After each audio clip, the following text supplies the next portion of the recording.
Greetings and salutations, people who watch my videos. My name is AFarCryAway, and today I'm coming at you with another live review of a video game. This time it's Absolver. Oh boy. Yeah, that's really not cringy at all. Right, so today we're taking a look at Absolver, of course. It's a new game that came out yesterday. I've already beaten the game. It's actually a lot shorter than I was anticipating, but at the same time, I'm not super worried about that because it's a $30 retail game, and that doesn't seem like too much of a price to pay for the amount of content that I got, and it was all really good content for the most parts, but there are a few caveats.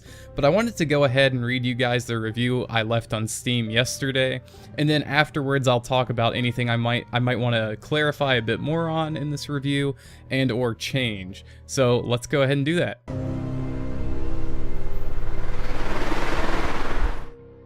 In 5.7 hours, I defeated every enemy boss up until the final boss, and still have no idea what the story was about, why I should care for the people of the world, and what an Absolver really is. What guided me through to the end?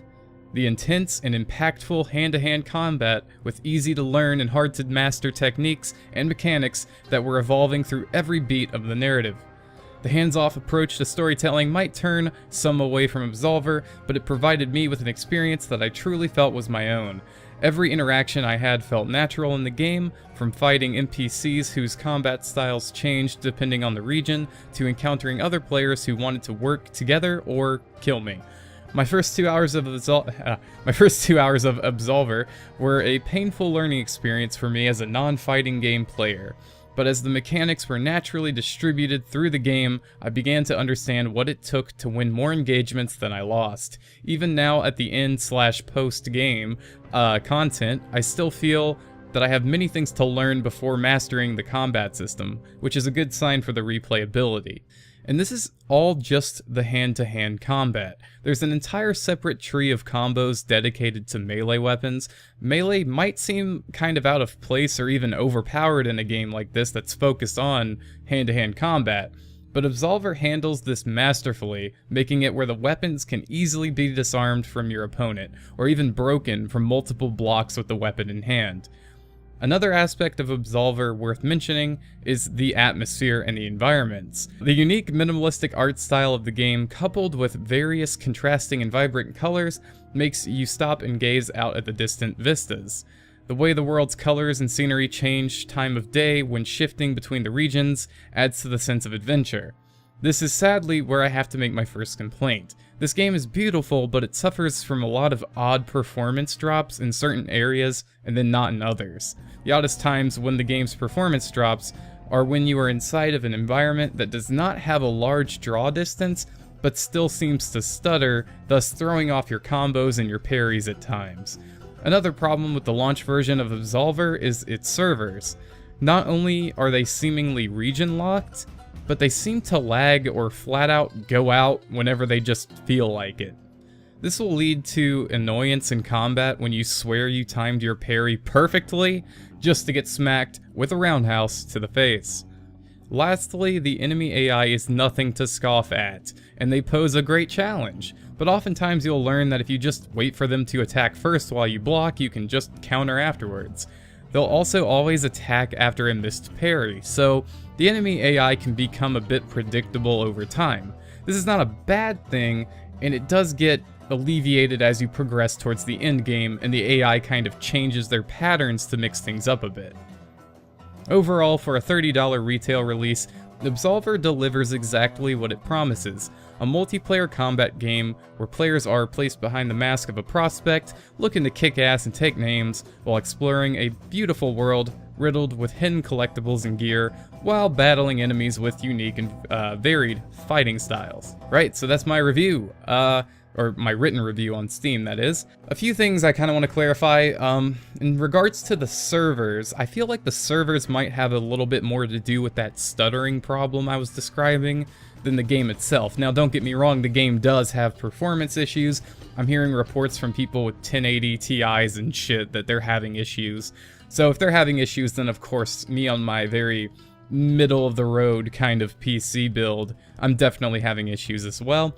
They're not game breaking. I mean, I went through the whole game fine, but being in the offline mode did seem to help resolve a lot of the lag and latency, and I started doing miraculously better at the combat when I was offline versus when I was online. I'm not sure if that's because the difficulty changes, or if that's strictly because my timing was better due to the netcoding and stuff not being an issue.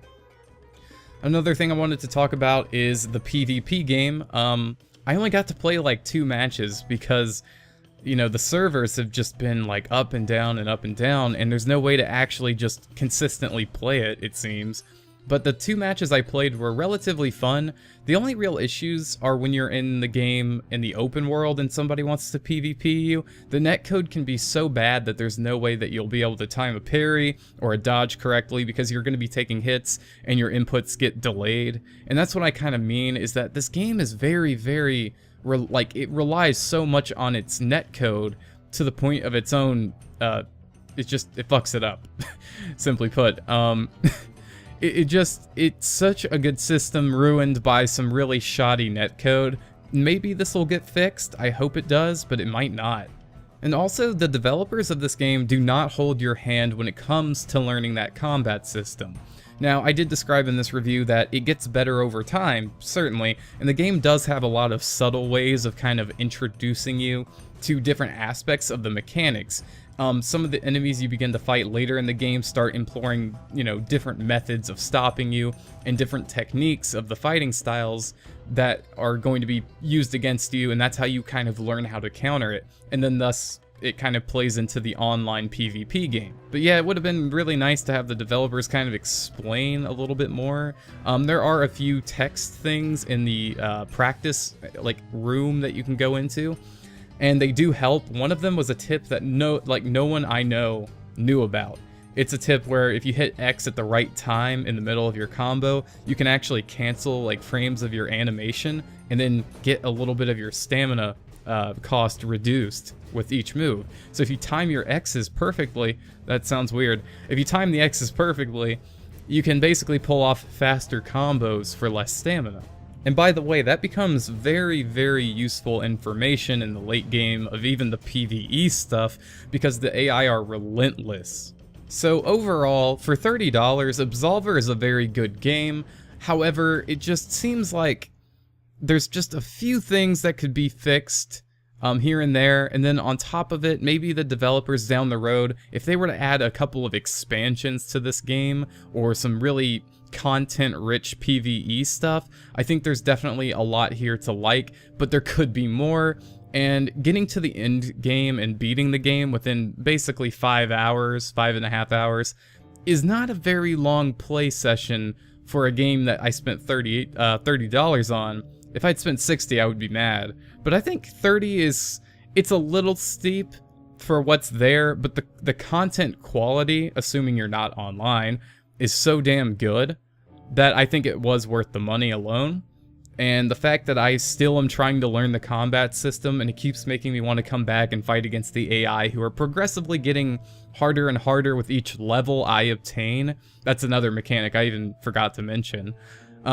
It does make me want to keep going back and playing it. It's definitely going to be a game I return to a lot in the future just to kind of screw around in, and it's kind of like Dark Souls in that way of, you always are learning something new about the game, even if you played it a lot, and I kind of respect that. So, yeah. That's the entire review, everybody. Leave it a like if you liked it, and subscribe if you want to see more reviews, and more stuff from your boy, AFarCryAway. Till next time, peace out.